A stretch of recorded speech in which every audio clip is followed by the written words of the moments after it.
Hello everyone, and welcome to CRAMsurg, Clinical Research Appraisal and Methodology for Surgical Trainees, where we pick a paper fresh from the press on a hot general surgical topic.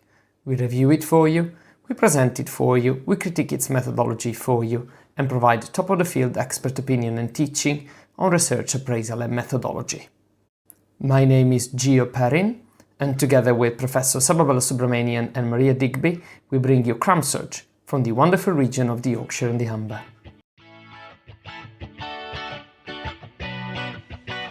I won't take you for too long.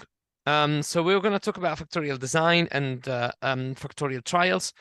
So let's start, first of all, with the definition. What is a factorial design RCT? It's a randomized controlled trial where two or more randomized comparisons are carried out independently on the same sample of patients. And we'll go into a bit more details about what that means. How common are factorial RCTs? Not very common. We said last time that multi-arm RCTs represent about 10% of the total RCTs that are registered at the minute. Factorials are about 1 to 2%. So not very rare, but certainly not very common. So what do I mean when I say that multiple comparisons are run at the same time? When you're running a factorial randomized control trial, and the simplest factorial randomized control trial is a 2x2, you are randomizing all patients to two treatment A and treatment B. That means that a patient can have treatment A and treatment B. A patient can have no treatment A but treatment B. A patient can have treatment A but no treatment B, or none of the above. And effectively, there are 4 treatment arms. And we will go into a bit more details about what that actually means and how it is actually done in a minute. But similarly to what we said last time, at the end of the day, would it be multi-arm or a multi-arm with a factorial design, it is still an RCT. So again, we need to remember, as we discussed in numerous videos and numerous appointments we had before, that there are some specific things that we need to remember about RCTs. And if we choose to complicate things and mix them up a bit, we still need to have a very good reason to do it. Generally, similar to what we discussed last time, that reason would be that the sample size to run a trial like this is smaller than the one required to run 2 randomized controlled trials. And we'll see the limitations of that. So let's start by talking some more definitions. When we talk about factorial design, we talk first of all about factorial randomization. And factorial randomization is what we just discussed. So basically, a patient can be randomized to any treatment or combination of treatments included in an RCT. That differs from factorial analysis. A factorial analysis, when whenever you are analyzing the data afterwards, you are comparing all the patients that ended up in a treatment A versus all patients that ended up in non-A. That is different from comparing the patients that ended up in group A versus the patients that ended up in the placebo-only group.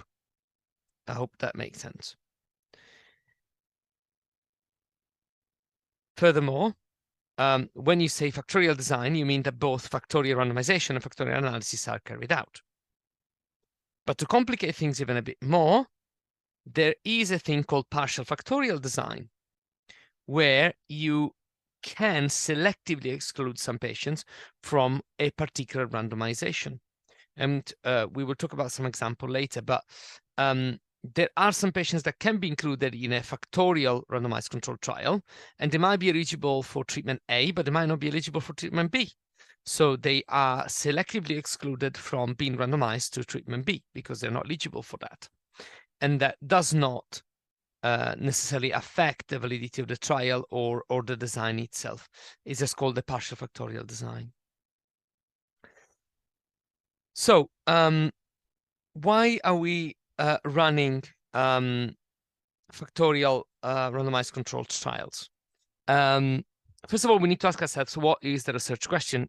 We had a very similar approach last time, but basically, first of all, we could run a factorial randomized control trial because we're interested in knowing what treatment A is doing versus control, which could be placebo, and what treatment B is doing versus placebo. That's similar to running a multi-arm randomized control trial where you're just using the central arm, the control arm, as a control for both treatments. That's as simple as that. But there is also an option where you are interested in knowing what A is doing versus no treatment, B is doing versus no treatment, and what A is doing versus B. And this is something that you can do in a factorial randomized control trial, but you need to remember a few things before starting your trial itself and designing it. And finally, what happens most of the time is that we are in a situation where we are in between 1 and 2. So yes, we are designing a randomized control trial with factorial design to know what A is doing versus control and B is doing versus control, but also we are a little bit interested in knowing what A is doing versus B, or if A has an effect on B or B has an effect on A, something like that. Sometimes it's very clear when you read the paper and you read the methodology and the way the paper is designed, the trial is designed. Sometimes it's not so clear, but we'll talk about some examples. The important thing to remember is that whenever you choose a particular research question and you have a particular purpose in mind, that does have implications in terms of the assumptions you make and in terms of sample sizes. So let's start with analyzing scenario 1, when we are just interested in knowing if A versus control and B versus control. That's it. So the assumption that we are making is that A and B are really not interfering with each other. And therefore, even if we are using as control a patient that received B, we are not that upset. We think that our primary outcome that we're interested in when we're testing A is not going to get affected. And plain and simply, if you're designing a trial like this, when you are calculating your sample sizes, you simply do a sample size calculation for treatment A, a sample size calculation for treatment B, and then whichever one is the biggest is the one that wins and is the one you're going to design your trial on. And let's talk about an example. So this is a trial that was actually is now relatively dated. It's 4 years old. And it was a pragmatic multicenter factorial randomized control trial looking at the reduction of surgical site infections called the Falcon trial. And as you can see, a few interventions are performed there. One is 2% alcoholic chlorhexidine and versus povidone iodine. And the other one is coated suture versus non-coated suture. And patients can be randomized to a variety of combinations.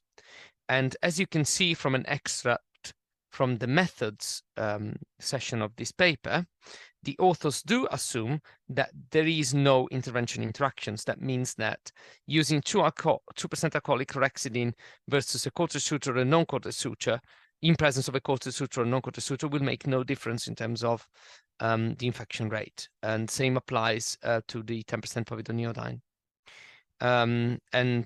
This study then recruits a number of patients sufficient to demonstrate a statistically significant difference for one or the other comparison, depending on which one requires the highest number of patients. Plain and simple. But let's have a look at scenario number 2, where we are interested in both knowing what A performs versus control, B performs versus control, and what A performs versus B, or in combination with B.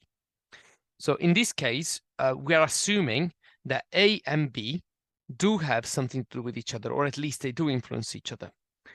Becomes a little bit more complicated to then do sample size calculations. First of all, because we have to decide in which direction the interaction between A and B is going to go. Are A and B going to work synergistically towards achieving a better outcome? Or are A and B going to work against each other? Or and when A and B are working synergistically, are they working in a summative way or in a multiplicative way? That does make, does create a lot of repercussions in terms of when we calculate our sample sizes and the validity of our results and the reliability of our results. Magnitude of interaction is also important.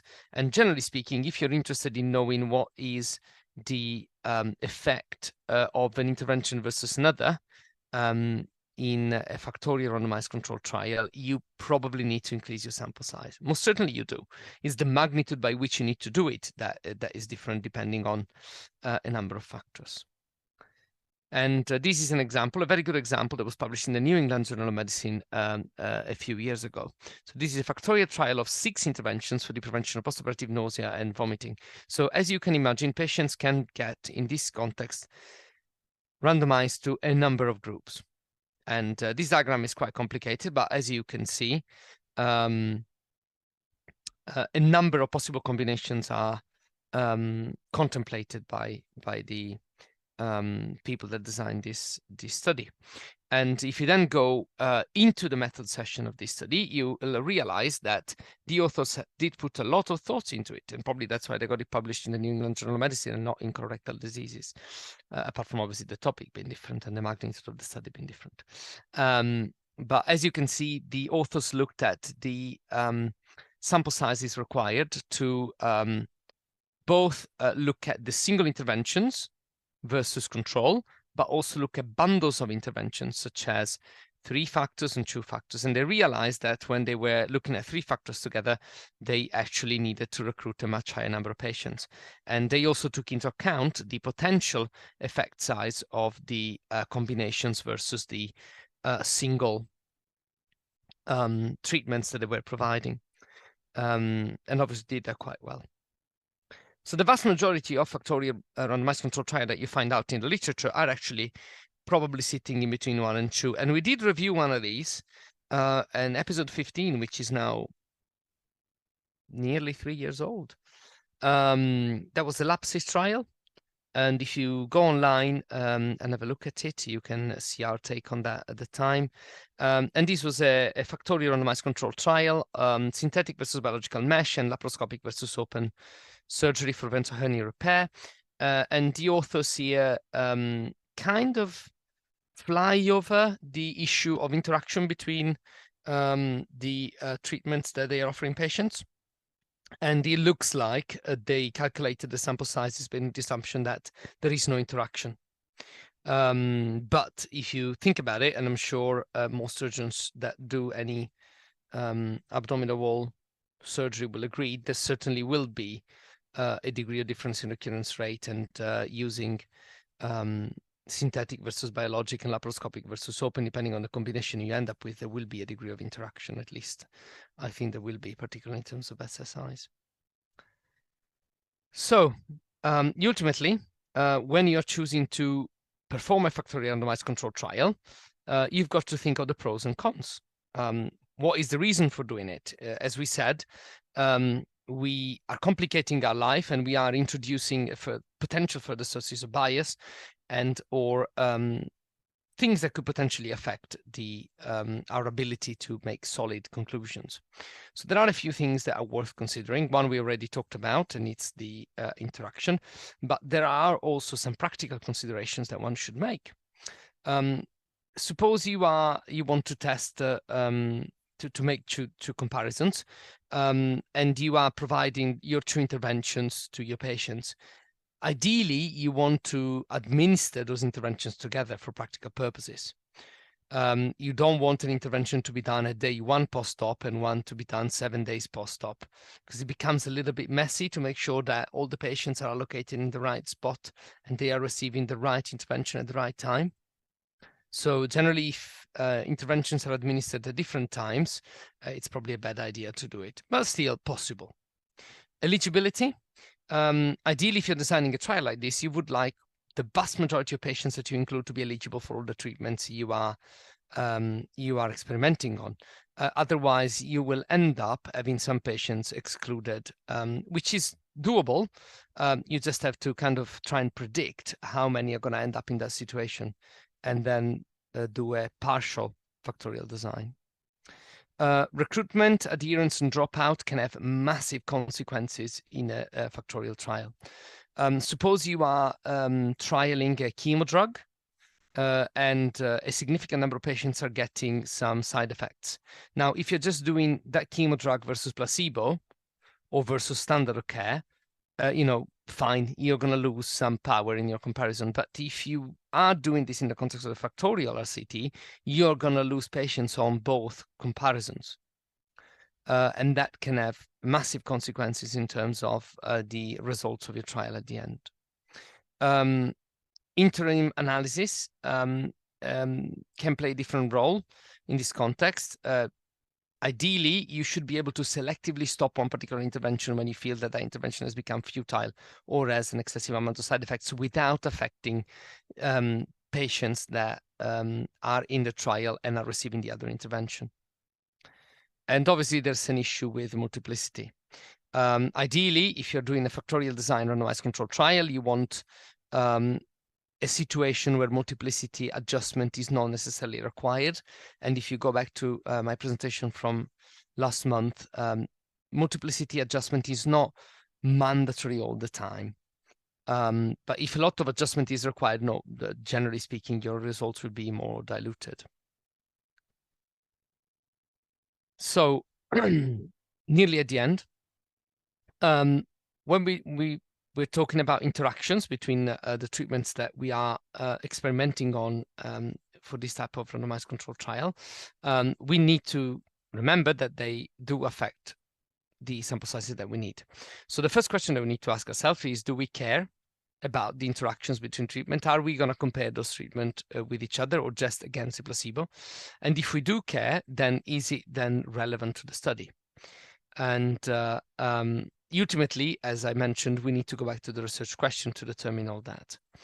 And in practical terms, there's not much out there to tell you when you should really be worried about an interaction between treatment and when it stops becoming advantageous to run a factorial design trial rather than two separate trials. But generally speaking, the number that I found out there is that if the overall effect of the interaction hits about 30–40% of the effect size for the single interventions, then designing a factorial randomized control trial with a sufficient number of patients to actually compare the two interventions that you are testing becomes impractical. And at that point, you might as well design two separate RCTs comparing two separate treatments with two lots of placebos or two lots of standard treatments rather than doing factorial design, because otherwise the patients that are receiving both treatments will be significantly affected by the interaction, and you won't be able to pick up, you won't be able to compare the two treatments. To conclude, factorial trials are types of multi-arm trials. Factorial randomization and analysis can be conducted separately. Interaction is the key issue to remember when you're designing a factorial randomized control trial. And remember, the practical issues can affect the other arms significantly.